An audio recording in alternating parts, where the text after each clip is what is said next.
Hola y bienvenidos. Hoy hacemos una de las sesiones online de las jornadas que hacemos para la Asociación Hispalense de Terapias Ecuestres. Hoy nos complace presentaros a Carmelo Ríos, un amigo desde hace muchos años de esta asociación. Ha hecho ya muchas actividades con nosotros, entre ellas para crear un laberinto en nuestra asociación, un laberinto sensorial.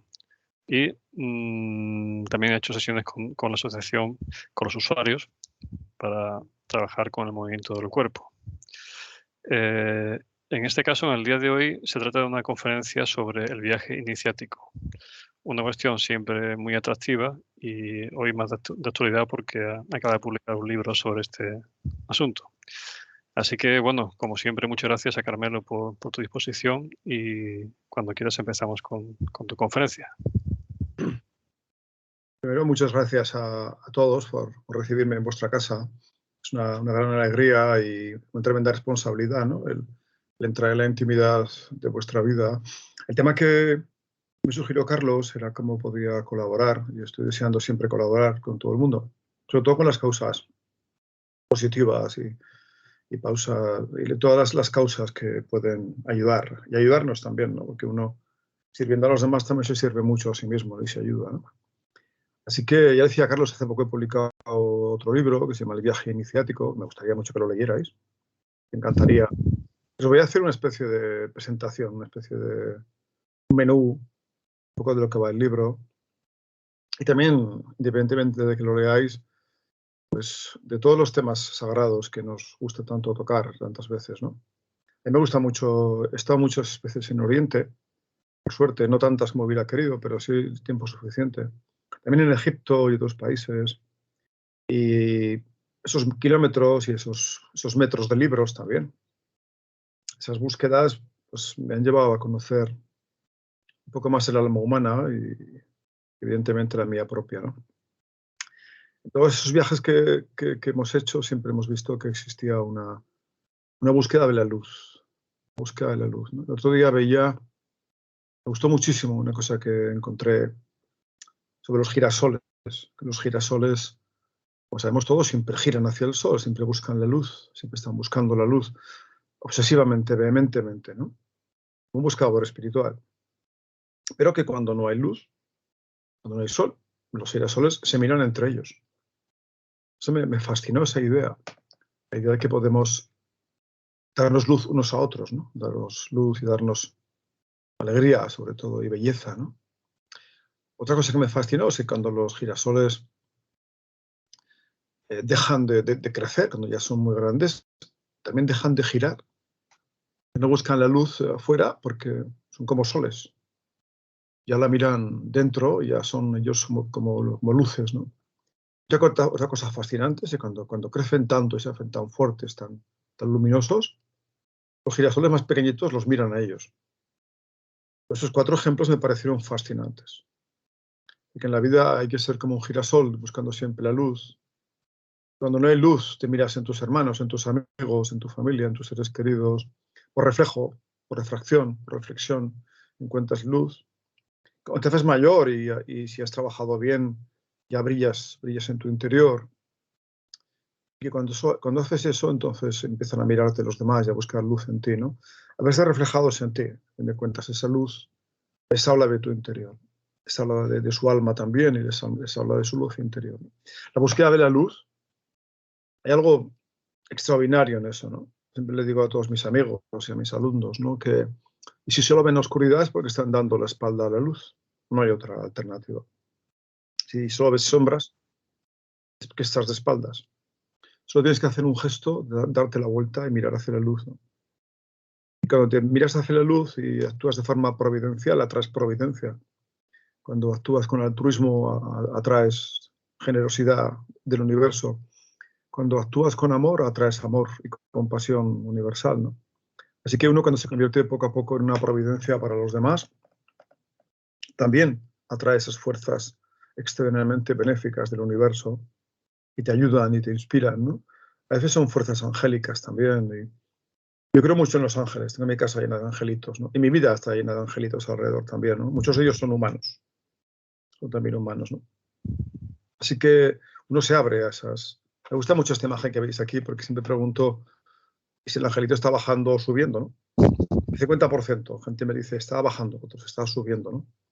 Y digo siempre que es mejor que baje, porque hace muchísima falta aquí los angelitos, ¿no? Las personas angelicales, ¿no? Que tienen esa especie de providencia, que están en el secreto de algo, y tienen una luz, tienen una alegría sobre todo, ¿no? Hay gente que tiene una alegría, desde luego la alegría es un don del cielo, ¿no? El que tiene alegría interior es una bendición para todo el mundo, y viceversa, que son catavinagres, pues es un horror para la gente, ¿no? Y que en realidad la búsqueda espiritual es una búsqueda de luz. A mí me ha fascinado siempre muchísimo la luz. Desde pequeño la veía filtrarse por las ramas de los árboles, la veía jugando con el polvo cuando entraba por la ventana. La noche me asustaba porque desaparecía la luz, todo se hacía pequeño y el amanecer ponía fin, por fin, a las tinieblas, ¿no? Y toda mi vida ha sido una persecución de la luz, ¿no? Aquí estáis viendo muchas cosas de luz, ¿no? Esto es una cruz egipcia, una cruz de Ankh, que era un símbolo de la luz del alma, de la luz interior, ¿no? Por eso era la llave de los misterios. En la mitología egipcia, si es que tal cosa existía, cada símbolo representaba muchas cosas. Podía tener 7 o 9 significados distintos, ¿no?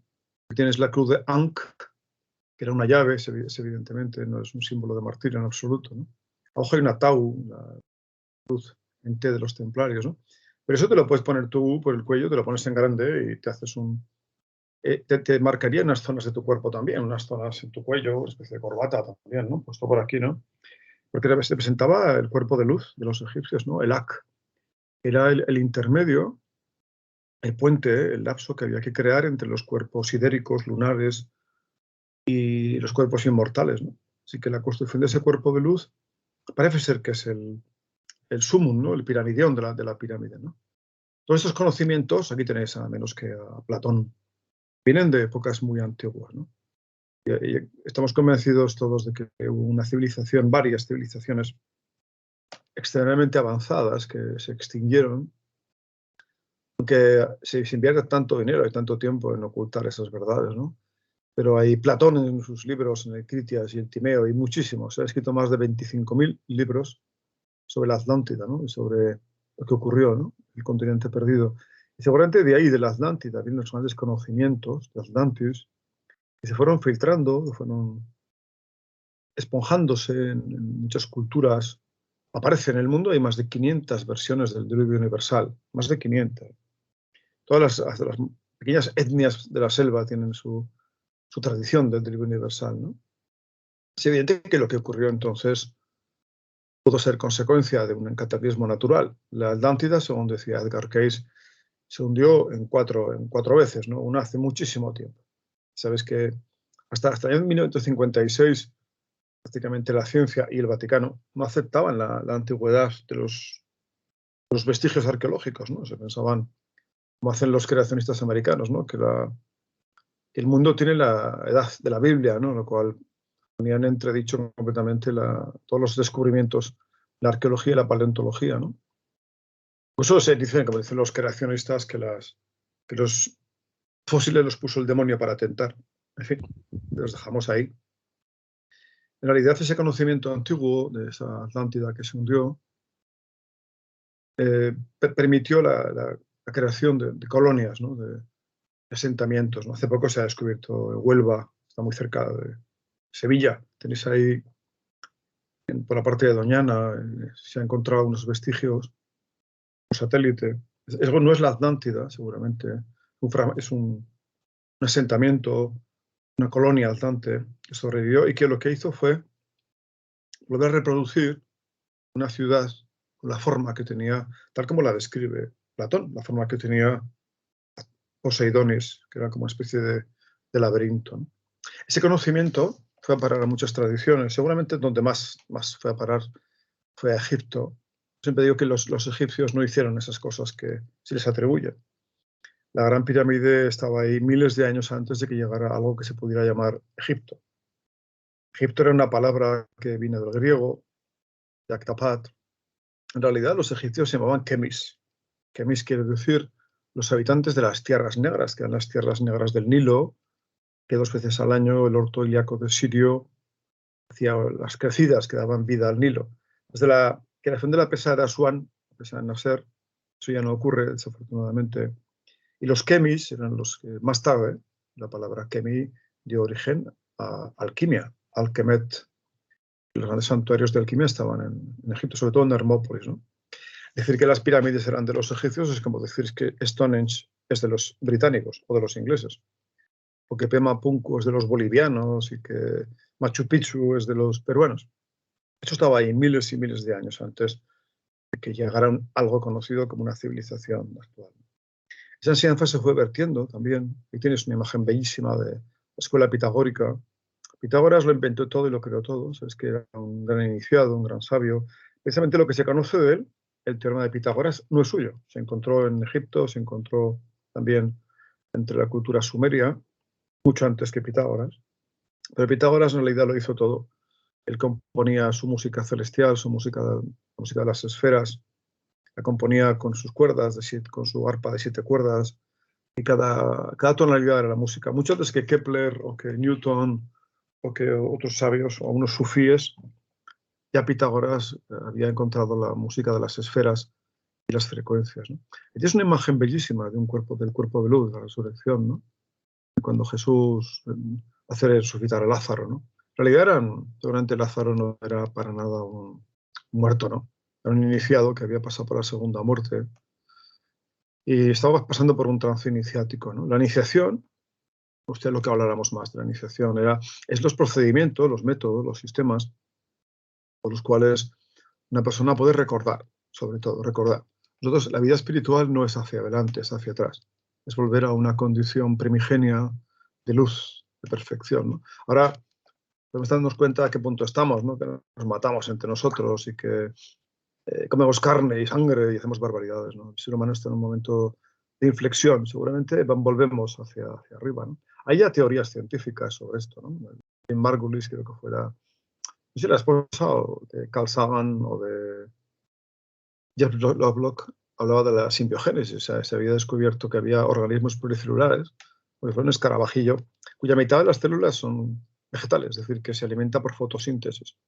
Como los discípulos de Akenatón, se alimentaban de luz, los atonistas se alimentaban de luz en el desierto. Es decir, que volveremos a esa condición de luz.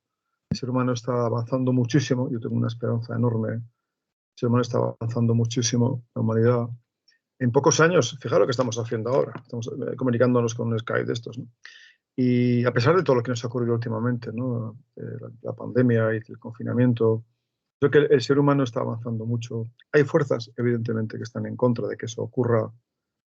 Ayer vi una película famosa de Ridley Scott, la película de Blade Runner, una película avanzadísima para la época, ¿no? Esa película debe tener 40 años, y toda esa imaginería de vehículos que vuelan sin gasolina, sin petróleo, ¿no? Toda esa imaginería estaba prevista para el 2019. Es decir, que vamos con retraso, ¿no? Tendríamos que ir ya vestidos con papel albal. Sin embargo, seguramente el negocio del petróleo está haciendo que la ciencia, también las religiones, han venido unidas a esos negocios, que la ciencia esté tan retrasada. Tendríamos que haber avanzado muchísimo más, por lo menos tecnológicamente, ¿no? Aquí es una imagen enorme de la Esfinge, en unos lugares extraordinarios, que tiene cuerpo de león, patas de león. Es evidente que es un león y no un faraón, ¿no? La cabeza, como sabéis, es mucho más pequeña que la del principio. Fue esculpida del faraón Kefren. En medio de las patas está la famosa estela del sueño, que habéis podido ver en algunas imágenes. Según la tradición, la verdadera entrada a la Gran Pirámide es por una de las patas de la Esfinge. En el año 2000 se supone que iba a hacerse público ese conocimiento, pero en Egipto con una gran celebración, pero todo eso se quedó en agua cuando se sospechó una conspiración. Entonces sacaron a los egiptólogos del Cairo, en fin. Es decir, que la entrada a la Gran Pirámide sea por ahí, ¿no? Los grandes iniciados de aquella época, de época Napoleón, fue Cagliostro, ¿no? Es que la egiptología en realidad la debemos toda a Napoleón. Napoleón, cuando la guerra contra los turcos, contra los mamelucos, estuvo 3 años en Egipto. Entonces Egipto no existía, literalmente, era un país musulmán. Y fue un soldado de Napoleón, Jean-François Brouchard, que encontró la piedra de Rosetta. Más tarde, Jean-François Champollion tardó casi 30 años en traducirla parcialmente. Este hombre extraordinario que era Champollion, que era un lingüista, cuando descubrió, simplemente buscando posibilidades matemáticas, posibilidades lingüísticas, comparativas entre idiomas, porque la piedra de Rosetta estaba en jeroglíficos egipcios, en nemótico, y estaba también en griego antiguo, ¿no? Una piedra que pesaba 800 kilos, por cierto, hay que decirlo, ¿no? Y que ahora se encuentra, quizá la conozcáis, está en el Museo de Londres, en el British Museum, ¿no? Está en el British Museum porque cuando Napoleón fue derrotado en la batalla del Nilo, frente del Delta, toda la armada francesa fue hundida por Nelson. La primera condición de rendición para los franceses fue que la piedra Rosetta fuera a parar al British, donde sigue todavía, ¿no? Jean-François Champollion consiguió una copia en papel, en linóleo, ¿no? Y con esa copia, ese genio, ese talento que fue. O sea, también, por cierto, que el día que descubrió la traducción, cómo se traducía, se desmayó y estuvo 3 días en coma. Pues pensaron que iba a morir, ¿no? Fue tal la ilusión que le hizo que su mente no lo pudo soportar. En realidad, Champollion hizo una cosa tremenda, ¿no? Él descubrió, viendo una vez más, las miles de veces que había estudiado sobre su mesa, una copia en papel de seda de la piedra de Rosetta, de repente encontró un circulito que era un sol, Ra, una especie de lazo, que es la letra M, y una serpiente. Así que dijo, aquí pone Ramsés. Se dio cuenta que los jeroglíficos eran sonidos. Nadie se había dado cuenta de que eran sonidos. Luego encontró un ibis, el emblema de Tot. Encontró después esa M y otra vez la serpiente. Tutmosis, otro faraón. Así que se dio cuenta de que en realidad la piedra Rosetta estaba diciéndonos que los jeroglíficos eran sobre todo sonidos, lo cual permitió en mucho avanzar. Digamos que la campaña de Egipto fue literalmente el descubrimiento de la egiptología. Es que incluso el templo de Bedendera fue descubierto por una caja de municiones que dejaron soldados de Napoleón, y que al hundirse nada menos que apareció un templo medio metido en la arena, y luego así ha sido hasta ahora, ¿no? Sabéis que más o menos el 30% de lo que han dicho los sabios griegos acerca de Egipto ha sido investigado parcialmente.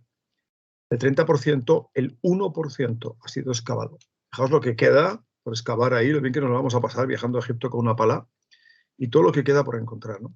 Uno de los herederos también, los templarios, que nos gustan tanto a todos, estuvieron en Egipto, sobre todo en la segunda y la quinta cruzada, y se encuentran muchos vestigios templarios. En Philae, en Edfu, se encuentran muchos vestigios templarios.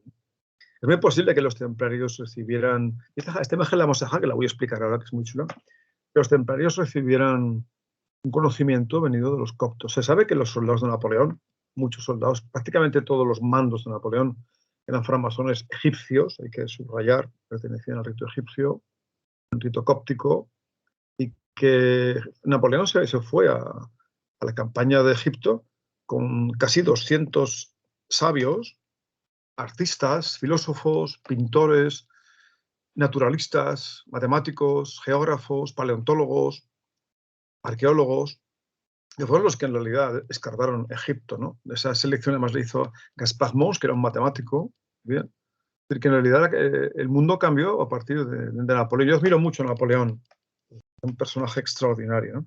Ahí tenéis el famoso el bien sentado, el Bosant de los templarios, ¿no? Uno diría, pues eso está al revés, ¿no? Porque de las sombras y que la luz, es muy bonito todo eso es muy New Age. Pero no, está bien. La banderita está bien. Ahí tienes la luz y luego la oscuridad y una cruz paté, en forma de pata, la cruz de los templarios. En realidad es un hombre con los brazos extendidos que ha realizado el amor, que ha realizado la infinita compasión, que ha realizado la rosa en la cruz, ¿no? ¿Por qué está arriba de la oscuridad? Los templarios hablaban de una cosa que ellos llamaban el reino del laberinto. Y eso que tenéis ahí arriba es el reino del laberinto. Es una cosa que existe en este mundo, alrededor de este mundo, que nos impide comprender, nos impide ver, nos impide saber la verdad. Parece como si hubiera sido puesto adrede para que el hombre no se liberara, para que el hombre no volviera a casa, para que no volviera a la luz, ¿no? La traducción al latín de esta bandera templaria es lo tenéis crudo. Es decir, que es difícil, que la vía iniciática es difícil y que solo el amor, solo el hombre de amor, el ser humano que ha realizado el amor, es capaz de atravesar estas sombras que tenéis arriba, esa oscuridad, ¿no? Oscuridad lóbrega del laberinto. Pues no me gustan tanto, a Carlos, y a mí los laberintos. Si tienes uno, el de Chartres, es precioso, es bellísimo. Donde quiera que vamos, Carlos y yo hacemos laberintos en todas partes. El laberinto es un sistema iniciático. Ahí tienes uno muy hermosísimo. Se dice que durante el laberinto te lleva... Ahora se puede recorrer a pie en Chartres, pero antes solo se podía ver desde lejos, ¿no? Pero si sigues con la mirada, cuando llegas adentro, o estás un poco mareado, o estás muy concentrado. Entonces, hay una fuente, entonces tienes que escuchar el agua. El agua está vinculada también con el canto de los pájaros.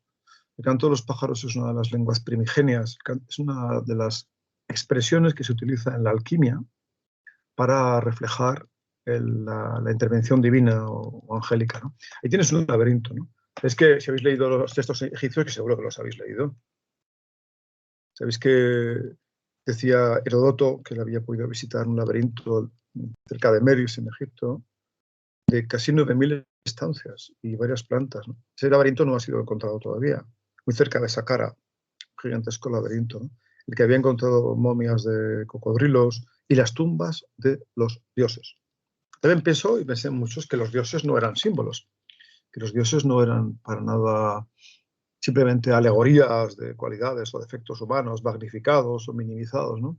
Pero que eran reales. Si leéis a Apuleyo, las eras del hombre, habla que en algún momento los dioses convivían con los hombres.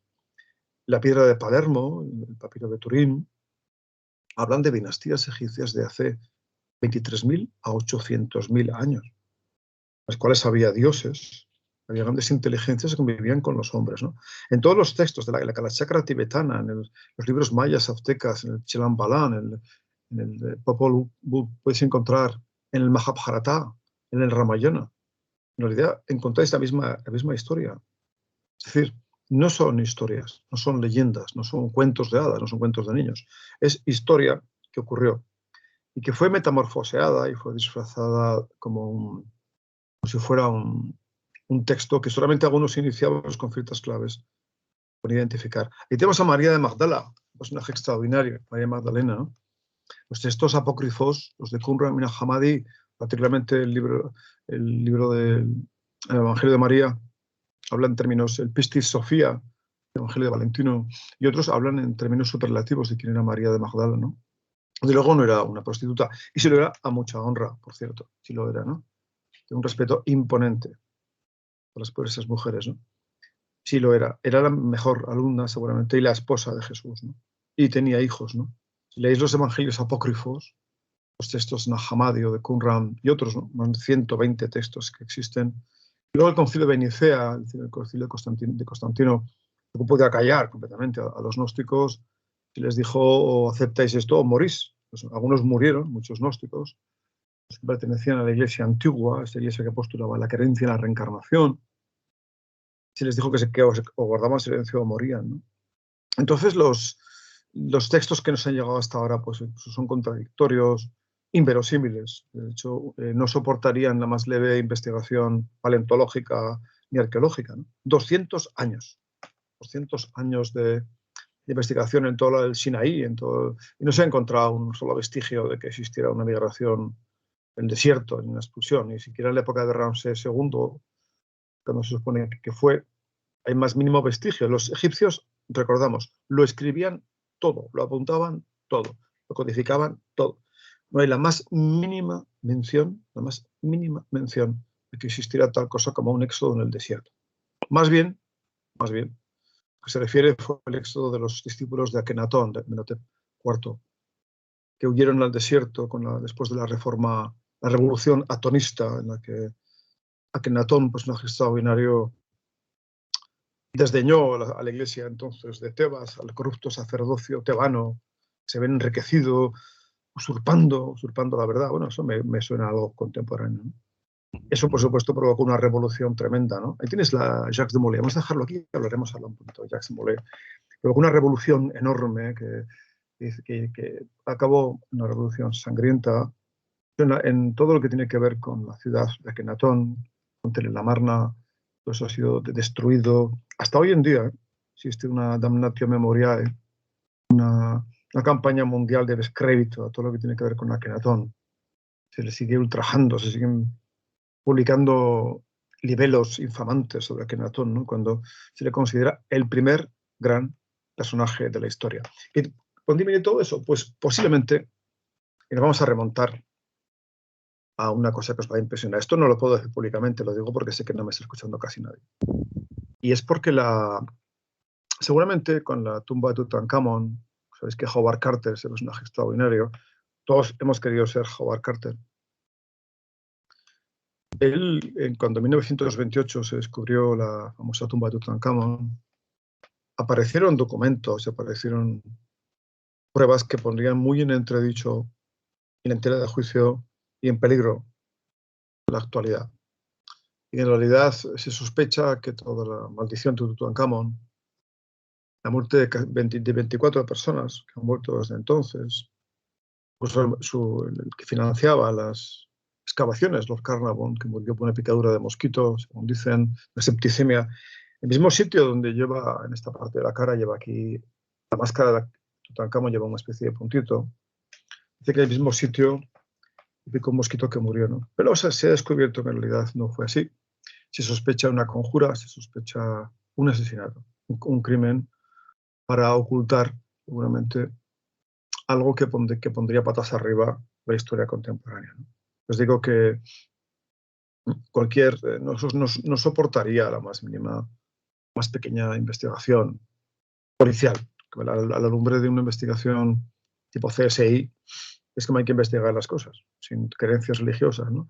Y es comprender la tradición, que es comprender lo que es la mitología, la metafísica egipcia, pero hay que separarse de la creencia religiosa, sobre todo judío-cristiana, ¿no? Ese fue el problema de los jeroglíficos cuando los primeros traductores, para hacerlo asequible, accesible a la comprensión occidental, durante la campaña de Egipto y Champollion después, lo que hicieron fue extrapolar las enseñanzas de los egipcios a una religión, al judio-cristianismo, lo cual es totalmente incompatible, no tiene absolutamente nada que ver el libro de los muertos con ninguna idea de cielo y de infierno, de penurias, de dioses castigadores, ¿no? No tiene nada que ver, ¿no? Actualmente hay autores como el ya fallecido Albert Schlossman, que fue matemático de la NASA y egiptólogo y que leía perfectamente los jeroglíficos, hizo traducciones muchísimo más legales, ¿no?, de los jeroglíficos. Es muy posible que toda la enseñanza real del Egipto milenario, que como os digo, no tiene nada que ver con los egipcios. Los egipcios llegaron ahí muchos miles de años después, ¿no? Cuando uno está delante de la Gran Pirámide, o dentro, hace poco hemos tenido la alegría enorme en un grupo de amigos, hace unos días, no lleva ni a 3 semanas, ¿no? Estuvimos en la Gran Pirámide por la noche, estuvimos 3 horas, solo nosotros. Conseguimos un permiso para estar ahí por la noche y entrar en todas las cámaras, en todos los subterráneos. Y fue verdaderamente extraordinario, ¿no? Cuando te das cuenta, primero, que las pirámides no tienen la más mínima orografía ni biomecánica humana. Ya decían los primeros arqueólogos que no estaban hechas para ser recorridas con cuerpos humanos. Uno tiene más bien la imagen de estar dentro de una maquinaria, de estar dentro de un sistema de algo, ¿no? La cámara del rey ahora se han colocado en el acceso de la gran galería que conduce a la llamada, que no lo era, cámara del rey. Se han colocado cuerdas, se colocaron cuerdas, cadenas, luego se colocaron escaleras de madera, una balaustrada metálica ahora. Pero si quitas todo eso, es una rampa por la cual ascendían cayéndose constantemente los beduinos y los arqueólogos. Pues si desciendes a la cámara del caos, que es un túnel de 300 metros seguidos, sin interrupción, es un tobogán de 300 metros que conduce a casi 40 metros de profundidad bajo la arena, en el que se han colocado unos pequeñísimos e incomodísimos escalones, porque además no tendrá ni un metro cuadrado para poder bajar, lo que tiene, es completamente inclinado. Te das cuenta de que sin esa balaustrada de madera, esos escalones, eso es un tobogán que conduce a una cámara. Es decir, ¿para qué servía la Gran Pirámide? Era una tumba, evidentemente no era una tumba, tiene respiraderos, lo que quiere decir que no se podía usar como tumba porque descompondría la momia, es evidente, ¿no? Era un propósitos iniciáticos, era una maquinaria gigantesca que tenía que ver con algún tipo de energía. Se ha descubierto en Latinoamérica más de 7.000 pirámides y seguramente habrá muchísimas más. En Egipto hasta ahora se han descubierto, no llega a 60. Se supone que habrá muchísimas más. Se ha descubierto en Japón, se ha descubierto en Yugoslavia, en China, en Rusia, pirámides gigantescas, ¿no? Estamos hablando de una estructura cuyo origen se desconoce. Cuando vamos a Egipto, hay un jueguecillo que hacemos allá, ¿no? Yo les doy, por ejemplo, una botella. Digo, mira, una botella de plástico. Decidme utilidades de esta botella que no sea contener algo. Empezar a decir que es una pistola de láser, que es un catalejo, que es para escuchar mejor, que es un sombrero. Pues digo, eso hacemos con Egipto nosotros. Literalmente. Estamos en contacto con una supercivilización extinguida. Lo que estamos haciendo es especular. Simplemente especular. ¿De qué podría ser? Los egiptólogos reconocen no haberse movido de la baldosa. Es decir, que no saben exactamente con qué están topando, ¿no? Aunque la egiptología conservadora da explicaciones cuanto más infantiles y más ridículas, pues más convincentes, seguramente. Siempre es un globo sonda, ¿no? Siempre ha sido gas, siempre, ¿no? Pero el esclarecido investigador, cuando estás ahí, te das cuenta de que eso literalmente no es humano. Eso no pertenece a la humanidad actual. Que los egipcios se lo encontraron hecho. La prueba es que cuando lo hacían ellos se les hundía. Todas las pirámides que hicieron después, la pirámide de chocolate que llaman, la pirámide escalonada, la pirámide en Dashur, todas las pirámides que encontramos que se van hundiendo, es porque las hicieron después. Si tú fueras, si mañana vais a la playa, es una pirámide de arena, se os viene abajo. Es como acabaréis haciéndola, escalonada, como si fuera un pastel. Es lo que hicieron ellos. La pirámide en Saqqara, la pirámide que hay, es una pirámide escalonada, la única que no se les cayó, porque la hicieron como haría yo una para mi niño en la playa, ¿no? Escalonada, ¿no? Cuando lo hacían ellos se les caía. Era tecnología que no sabían utilizar. Hasta los jeroglíficos eran perfectos al principio, y luego ya se fueron degenerando, hasta que al final, en la época tolemaica, ya fue una época. Hay que comprender que Egipto es la historia de una decadencia. Egipto era perfecto al principio, es decir, era Ferrari el primer día. Y ahora es una rueda de piedra con agujero en medio. Es lo que es ahora. Y seguramente en la época de Cleopatra y los tolemaicos fue la gran decadencia, ¿no? Porque claro, no estamos hablando de una época que durará 100 años, estamos hablando de miles y miles de años, ¿no? Es como contar un matrimonio por el divorcio. Es una barbaridad, ¿no? Y contar el matrimonio por toda la vida, ¿no? Contar la historia de los pueblos por sus guerras finales no deja de ser una manipulación, ¿no? Hicieron muchísimas cosas grandes los egipcios. Aquí tienes la imagen de Jacques de Molay, que fue el último gran maestro de los templarios. Los templarios seguramente heredaron una cosa tremenda, una tradición. Y estuvieron muy en contacto con los sufíes, con los ismailíes, nizaeríes, con los asafis del Viejo de la Montaña, con los drusos. Y tienes esa alianza de Islam con cristianismo, no en la religión, no en la fe, porque eso es incompatible, ¿no? Sino una alianza espiritual, porque hay un solo Dios, es evidente, hay un solo Dios. Y esa alianza espiritual entre la caballería sufí y la caballería templaria, pues ha sobrevivido. Hay que decirlo que ha sobrevivido hasta nuestros días, ¿no? Que a pesar del radicalismo de algunos, ¿no? Las posiciones extremas, existe una alianza entre los grandes conocimientos antiguos y las enseñanzas del presente, ¿no? Tienes a un buscador que se quita la máscara, me encanta esta imagen, ¿no? Es lo que hay que hacer para contar la verdad, quitarse la máscara, ¿no? Desposeerse del yo, ¿no? Vamos a seguir un poco más adelante, a ver, ¿qué metes imágenes? Ah, aquí esta imagen. Bueno, vamos a hablar un poco de alquimia. Ah, qué bueno. Y tienes a Nicolas Flamel del siglo XII, un fragmento de la piedra filosofal, se supone, de la piedra. La alquimia era el arte de cambiar el estado de las cosas, ¿no? En realidad los alquimistas no transforman, transmutan. Transformar es cambiar la apariencia de las cosas. Si tú tienes un coche rojo y lo pintas de negro, lo estás transformando. Lo pintas de blanco, le pintas una cruz roja y lo utilizas para llevar medicinas, lo estás transmutando. Transmutar es elevar la frecuencia de algo a una dimensión divina vinculada sobre todo con la luz y con el amor. Si tú tienes un casco de la Guerra Mundial, un casco alemán de la Guerra Mundial, y es negro y lo pintas de amarillo, pues bueno, lo has transformado.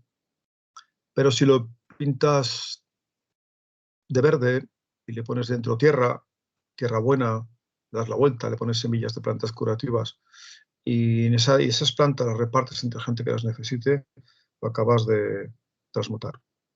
Y transmutar es cambiar literalmente el estado de las cosas, ¿no? Los alquimistas no transforman, transmutan. La idea es, tú coges un trozo de madera y lo metes bajo tierra a muchos kilómetros de profundidad, a cientos de kilómetros o miles, y luego lo metes a 50.000 años de tiempo y a extrema temperatura y calor y presión, y consigues que esa madera se convierta en un diamante. Igual con el plomo, pues conseguir que se convierta el plomo en oro. Un alquimista lo hacía en 3 días. Es decir, la alquimia era el arte de acelerar un proceso natural. También existe, esta frase me encanta, de Hermes, ¿no? El amor, ¿no? También existe una alquimia interna, podríamos llamarle la bioalquimia, en la cual se usa tu propio cuerpo como laboratorio. Eso no tiene nada que ver con los cuerpos sutiles, energéticos, como chakras y todo eso, ¿no? Todos los chakras, todas esas cosas tan interesantes, pertenecen al cuerpo causal, pertenecen a los cuerpos. Son el sistema eléctrico o electrónico de tu vehículo, ¿no? Pero estamos hablando del conductor del vehículo y sobre todo estamos hablando del lugar al que se dirige ese vehículo. Así que la idea del cuerpo energético, la idea que tiene que ver con la alquimia.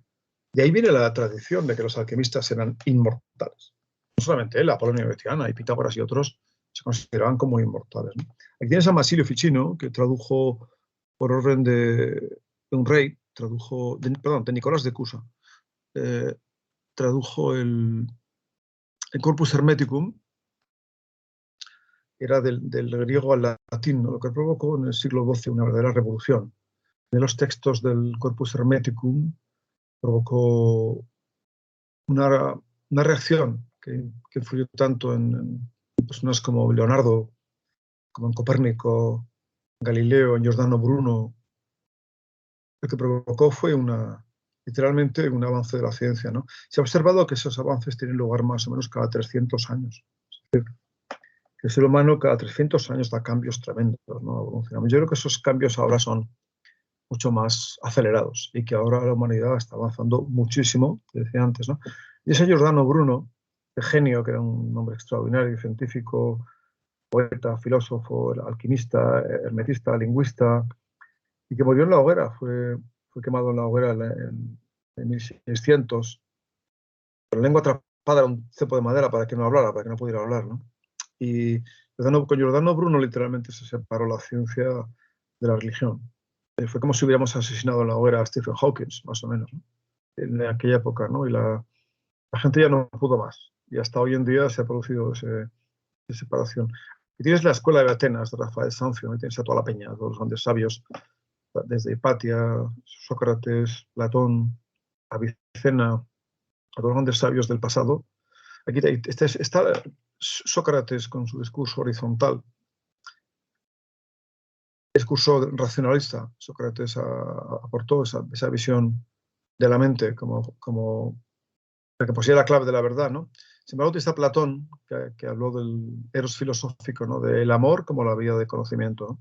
En medio tenéis a Hipatia mirando desafiantemente al observador, ¿no? Hipatia de Alejandría. Como sabéis, era una discípula de Pitágoras, que fue muerta, asesinada por los celotes y los cirilianos. Hay una película muy bonita, la de Ágora, bueno, bonita o difícil, Ágora, ¿no? La que esta mujer extraordinaria, como tantísimas mujeres extraordinarias que ha habido en el mundo, grandes alquimistas, grandes sabias, ¿no? Tienes a Platón, en fin, el pobre Giordano Bruno. Podéis visitar algún día en Roma la plaza de Campo di Fiore, donde todos los años se reúnen hermetistas, alquimistas, poetas, filósofos a poner flores en su estatua, ¿no? Estamos hablando de cosas tan tremendas, ¿no? De la búsqueda iniciática, ¿no? ¿Qué es la iniciación? La iniciación es literalmente volver al inicio. No quiere decir comenzar algo. Quiere decir volver al principio. Volver al principio es volver a ser lo que fuimos hace muchísimo tiempo.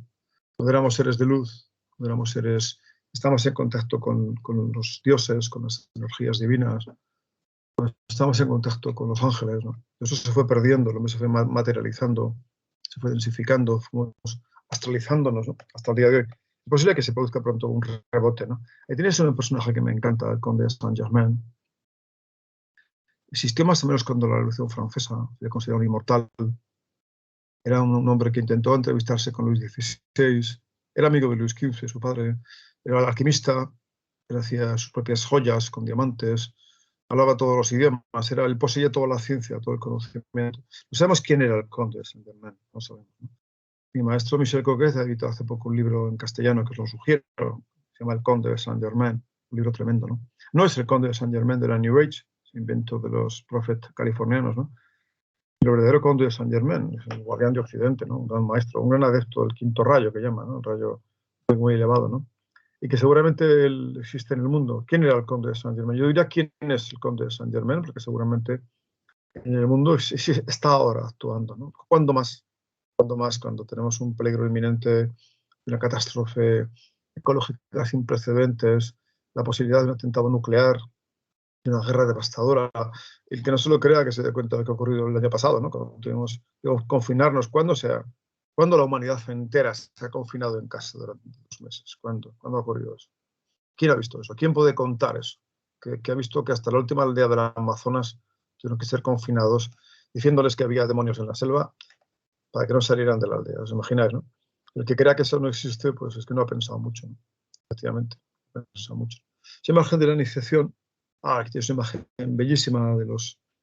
Voy a hablar un poco de órdenes iniciáticas también, que es esta Papus y Luco de San Martín, que ellos crearon el martinismo, más o menos. Bueno, en realidad el martinismo es una escuela crística o de caballería también que existe en el mundo. Hay muchas escuelas martinistas. Se practica yo diría que es una filosofía de la alegría y de la belleza, ¿no? Sobre todo, ¿no? Los martinistas son gente que está por el mundo haciendo el bien, ayudando a los demás, ¿no? Conozco a algunos y son gente encantadora, por cierto. Así que un poquito más. Eso es un atuendo que suelen llevarse. Aquí tienes a Paracelso, otro personaje tremendo, ¿no? Paracelso era el médico prodigioso, escribió muchísimas obras. Paracelso se llamaba Teofastro von Pasto von Hoppenheim, era un sabio. A él le debemos todo, ¿no? De hecho, Wolfgang Goethe y Hahnemann, el doctor Bach, de las flores de Bach, Steiner, de la antroposofía y muchos otros eran discípulos, hijos de Paracelso, ¿no? Paracelso es un nombre iniciático que quiere decir que va cerca de la luz, Paracelsus. Él hablaba también de la signa rerum como Jacob Böhme que tenéis ahí. Jacob Böhme hablaba de la huella de Dios, ¿no? Signatura rerum, ¿no? Él hablaba de algo que había encontrado, que era que la esencia divina estaba en el alma humana, ¿no? Muchos siglos después teníamos a Aurobindo y la madre, que hablaron también en términos iguales, ¿no? Aurobindo había descubierto la inmortalidad, llamarle así.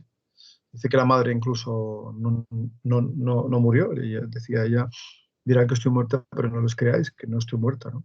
La inmortalidad física, evidentemente, es una maldición, una sagrada maldición.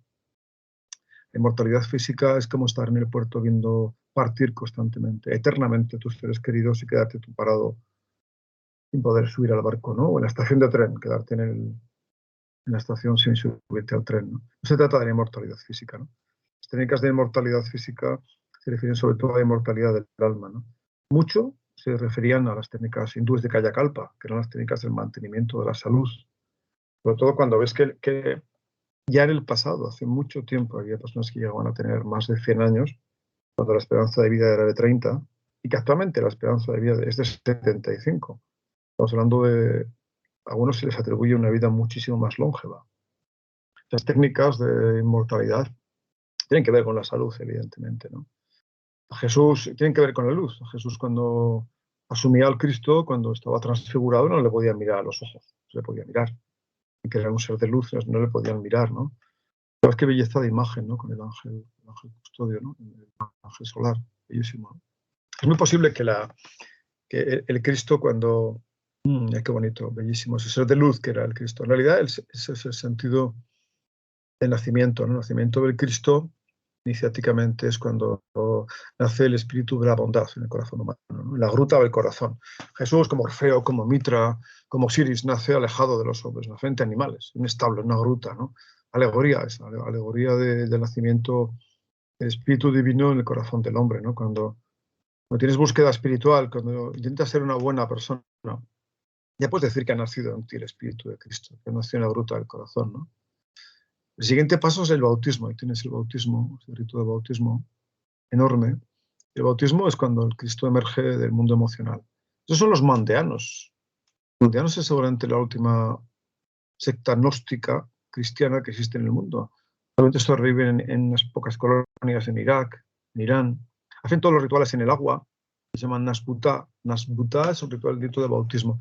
Te acordarás que cuando Jesús se encuentra con Juan y Juan ya bautizaba, es decir, muchos sacramentos, por no decir todos, de las iglesias contemporáneas. Cuando hablo de la iglesia no me refiero a la iglesia católica. Hay que decir católico sin Roma, quizá, ¿no?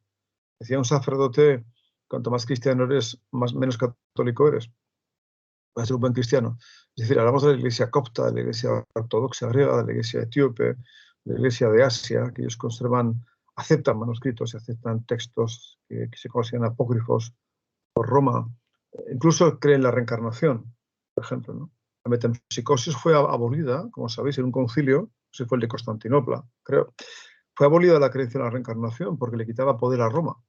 Es decir, que un pobretón podía llegar a ser emperador por reencarnación, ¿no? Entonces, así que el espabilado del emperador se le ocurrió decir que eso no podía existir, ¿no? Cuando el 90% de la humanidad cree en la reencarnación, ya sea como metempsicosis, como otras muchas cosas, ¿no? Pero es una creencia. Es un bautismo ortodoxo por sumersión y todo el mundo está contento, se ve menos el niño. Es la idea de poder nacer, ¿no? Dice que el bautismo son esos rituales extraordinarios, ¿no? ¿Habéis ido a un bautismo? Bueno, aún no habéis ido, ¿no? Y aquí imagen tan bonita con la crucecita ahí. El bautismo es cuando uno recibe literalmente el Espíritu Divino dentro, ¿no? Eso no es un ritual de una ceremonia, es cuando uno se abre, hace permeable a la divinidad, a lo divino, ¿no? Ahí tienes a Jesús recibiendo el bautismo en una tumba líquida, eso se llama dastotos tapos en griego, la tumba líquida. Tienes a los mandeanos haciendo ritual de bautismo, lo hacen todos los domingos, la Nasbutá. Eso todavía sobrevive, os digo, en Irak, en Irán y en Suecia, todavía, y en Estados Unidos hay comunidades de mandeanos, ¿no? Ellos se reclaman directamente de Juan el Bautista, tienen su propio, el evangelio suyo es el evangelio de Juan, evidentemente, y es la única escuela en el mundo actual, la única tradición en la que se perpetúa un rito iniciático en el agua, incluso las bodas se hacen en el agua, es algo tremendo, ¿no? Y que tienen un conocimiento gnóstico. Estas son unas imágenes que tenemos de bautismos. Se llama, acuérdate, Nasbutá, que es el rito del bautismo. Son tradiciones enormes que han existido durante muchísimos miles de años. Entonces en Japón también una cosa que hemos hecho muchos que estés oyendo esto quizá, ¿no? Se baja una cascada, un ritual de Shintaido, una escuela que seguimos muy heterodoxa, se puede vincular con artes marciales, pero tampoco lo es mucho. Shintaido es una forma de entender el mundo, de apertura, ¿no? Y forma de arte más que marcial, ¿no? Hacemos ceremonias bellísimas bajo cascadas de purificación. Eso os invito un día que vengáis, ¿no? Es el símbolo del pez, el símbolo de los antiguos cristianos, ya sabéis, ¿no? En realidad, pez es ictus es un gesto de la mano, Christos, se asemeja a Cristo, ¿no? El gestito así, ¿lo veis? Así, pues ictus, lo emplean los curas en la misa también, ¿no? Forma la imagen de Cristo, que quiere decir ungido. A ese Cristo es el que los templarios se entregaban, ¿no? Hay un momento que el caballero andante se entrega a esa fuerza. No un personaje histórico, tiene que ver con eso, ¿no? Es una idea que no es teológica, ¿no? La idea que Cristo es la luz pura, ¿no? El amor, todo lo que representa lo extraordinariamente bello y lumínico, la belleza, la alegría, es eso el Cristo, ¿no? Es lo que cura, ¿no? Las personas muy alegres suelen tener una conciencia crística muy grande, una conciencia divina crística. Estar en contacto con su alma. La alegría, si yo tuviera que irme al fin del mundo, me llevaría gente alegre siempre. Siempre gente alegre, gente que conserva la alegría, ¿no? La alegría es un escudo protector, un escudo, ¿no? Cuando te encuentres mal, cuando estés triste, ve detrás unos días y verás que en algún momento algo hiciste, pensaste, que te hizo perder la alegría, ¿no? La alegría es lo que permitía a los prisioneros del campos de concentración sobrevivir. Tuve un pariente cercano que sobrevivió a un campo de concentración debido a que él era un guasón, era payaso profesional. Había trabajado de payaso, entonces tenía un sentido del humor tan grande que sobrevivió, incluso creo que fue en Mauthausen donde sobrevivió. Es decir, que la alegría es un escudo, ¿no? Y que cuando uno se abre a las fuerzas de la alegría, recibe un influjo, que la belleza divina está hecha de alegría, ¿no? Yo no me puedo imaginar a Jesús como un personaje lánguido, patético, afectado, negando el cáliz, diciéndoles a los discípulos que no quiere hablarles y maldiciendo higueras. Me parece una abominación, una abominación. Yo creo en el Cristo que caminaba sobre las aguas, ¿no? Esto, qué casualidad, maravilla. La foto dejamos un poco ahí, que eso es muy bonito.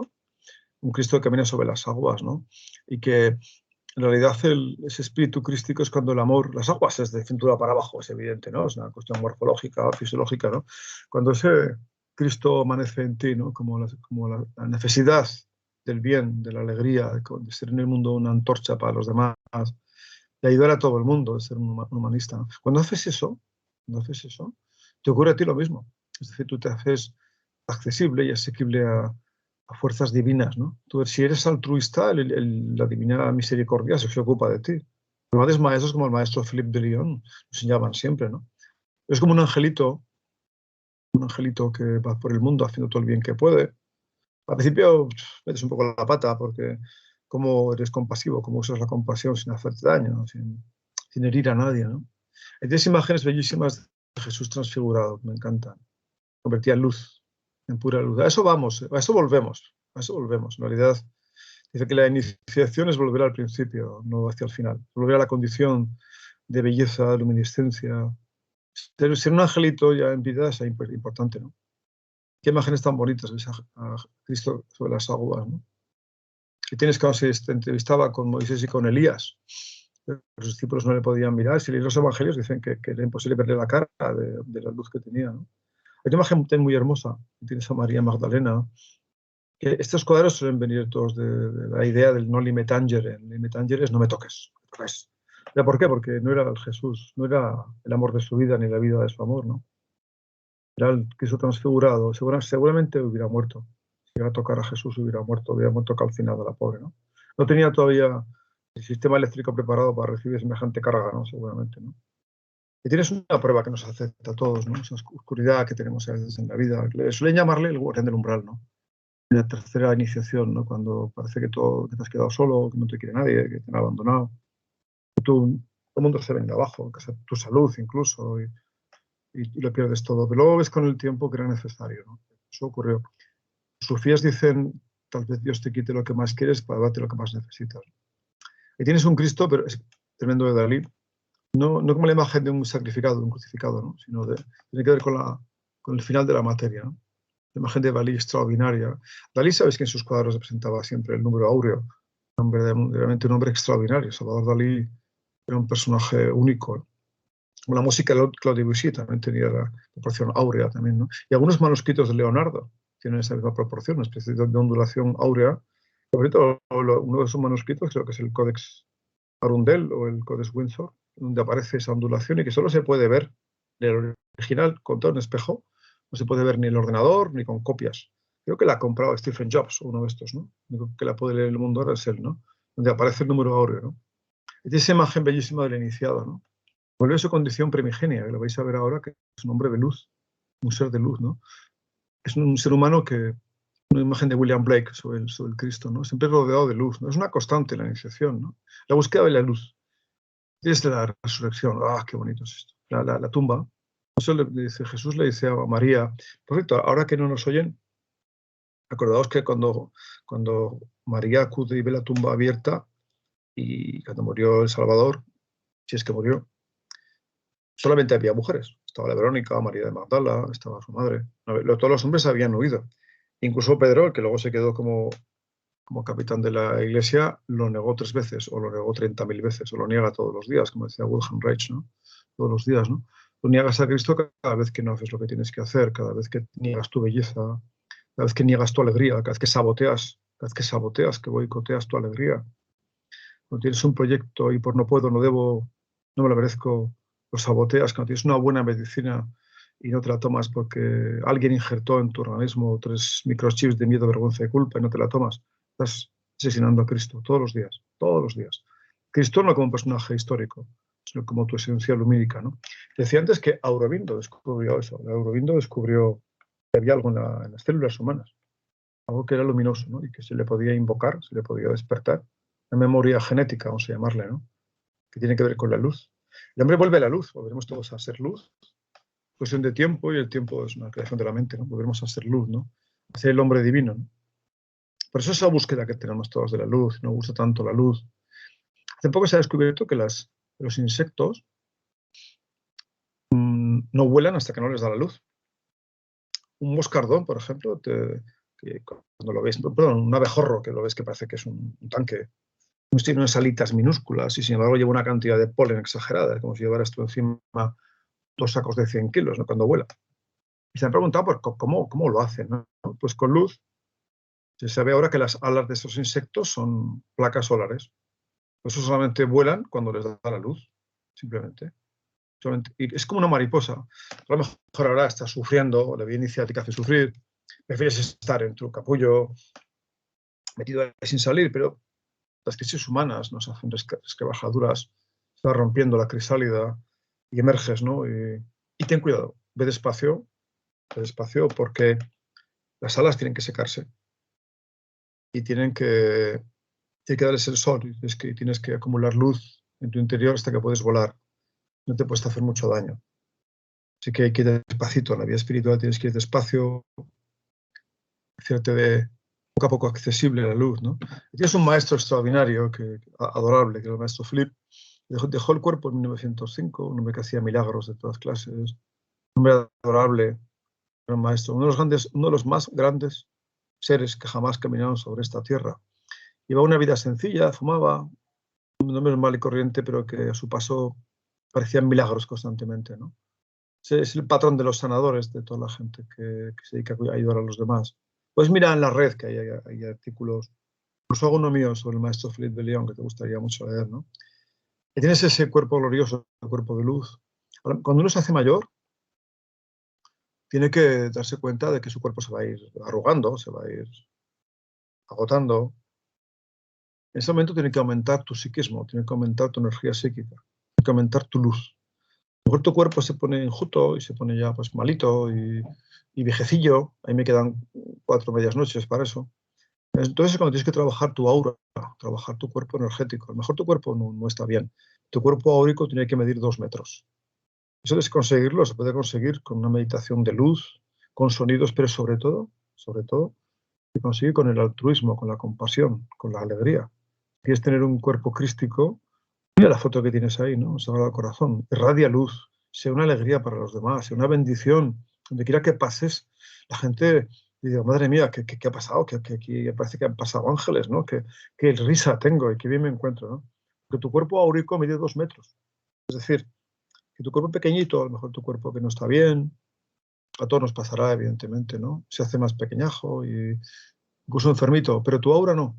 Tu aura tiene que ser irradiante, tienes que tener una aura de 5 metros, de 10 metros. Y que esa aura, esa esfera de luz, esté llena siempre de lo mejor, esté llena de alegría, de belleza, de canto de pájaros, de manzanas con caramelo, de algodón dulce, de chistes buenos, de bendiciones, de paisajes, de que está llena de eso, ¿no? Y que todos los días, cuando te levantes por la mañana, das gracias al universo porque te das cuenta, porque comprendes, ¿no? Y ser un girasólito que va creciendo y se convierte en sol para los demás. Un poco es el colofón de lo que os quería decir hoy, ¿no? Que irradiéis luz, que seáis una bendición para la gente. Eso no tiene que ver con la religión, tiene que ver con la sana inteligencia, tiene que ver con una actitud y una aptitud en la vida que además te hará atraer hacia ti lo mejor. Atraerás ángeles a tu vida, atraerás entidades angélicas. Tienes que abrirte, yo te sugiero que te abras a lo providencial, a lo inesperado, a lo inusitado, a lo que no estaba previsto. Y por la calle vas a encontrar, están mirando seguramente los angelitos y los maestros, ¿no? No te das cuenta, porque estás muy acelerado, igual es como una abeja en un bosque, ¿no? Pero si paras un poco y observas, seguramente te están observando. Te van a mandar pequeñas misiones, pequeños trabajitos. Luego vendrán los grandes momentos también, grandes misiones, que exigirán mucho más de ti. Esfuerzos suprahumanos, porque serán muy sencillos, seguramente, ¿no? Y bueno, pues yo creo que hoy vamos a dejarlo así, ¿no? Habrá pronto otra reunión si queréis. Y me alegro mucho de estar, me alegro mucho de a Carlos de amigo que más me ha estado persiguiendo durante días. No porque no quisiera hacer el programa, que estaba encantado, sino porque tengo una vida de quinceañero y siempre acabo de llegar de Egipto y me puse malito a la vuelta. ¿Quién no se pone malito a la vuelta de Egipto? Y luego tuve un curso en la playa y un montón de cosas. Y a veces tengo una vida tan furullada que me cuesta mucho, pero estaba deseando estar con vosotros. Tengo una imagen de algunos de vosotros de un día delicioso que pasamos en Sevilla, uno de los caballitos, donde el laberinto. Estoy deseando volver, pero Carlos no me invita. Y la idea es volver pronto y estar con vosotros y compartir lo que he descubierto, que es cosas muy sencillas. Lo más importante en esta vida es el amor. Que lo más importante es expresar el amor. Que la vida puede acabarse mañana, lo único que cuenta es el amor que has dado y que has recibido. Y que la compasión dinámica es la única solución para salir del laberinto. Muchas gracias. Esperemos que sea pronto. Gracias a ti. Muchas gracias. Esperemos que sea muy pronto esa visita y bueno, ya he estado por aquí hace poco tiempo y esperemos que pueda ser pronto. A mí la verdad es que me gusta mucho el título de tu conferencia porque el viaje iniciático es una metáfora muy bonita, ¿no?, para hablar de todo esto. Porque para mí implica un propósito, una intención. Si no hay esa intención, no arranca ni siquiera el viaje, ¿no?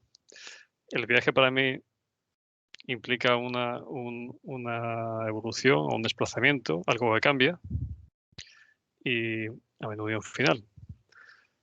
Lo que sí pienso es que según si ese viaje es fructífero, si da un fruto, al final lo que ocurre es que se ensancha tu mundo.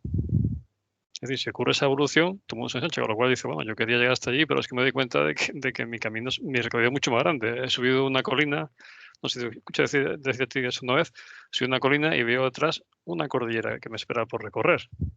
Es decir, cuanto más se mueve uno, más se aleja ese objetivo.